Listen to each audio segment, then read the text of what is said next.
Sabi ng iba, umalis ka ng Pinas para umasenso. Oo, may katotohanan naman dyan. Pero hindi naman lahat umaasenso pag umalis sa Pinas. Yung iba dyan, imbis na umasenso, lalo pang lumala ang sitwasyon. Yung iba, dumami ang utang.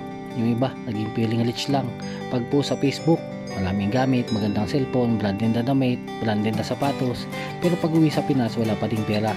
Mahirap pa din ang pamilya. Sa kabilang banda naman, yung ibang nanatili sa Pinas, may mga umasenso din.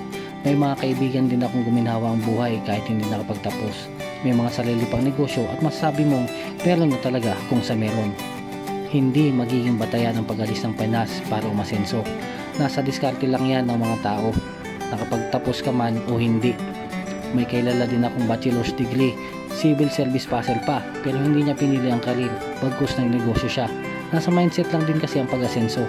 Pag may karir ka o magandang trabaho, oo, alam natin magandang salary mo at saka regular kang may pera. Pero iba naman sa negosyo. Pag mas magaling ka dumiskarte, pwedeng mas doble o triple ang kita mo kaysa sa 8 to 5 jobs na madalas na pinapangarap ng ibang tao. Isa din akong OFW, pero sinasamahan ko ng pagnenegosyo. Kasi kung hindi ko yun gagawin ay malamang hindi pa rin maginawa ang buhay ng pamilya ko. Ka-OFW, ang gusto ko lang sabihin ay wala sa ibang kamay o ibang bayan ang pag-asenso. Nasa sariling kamay mo ang pagbibigay sa iyo ng asensong gusto mo. Nasa Pinas ka man o nasa kabilang ibayo, ka-OFW.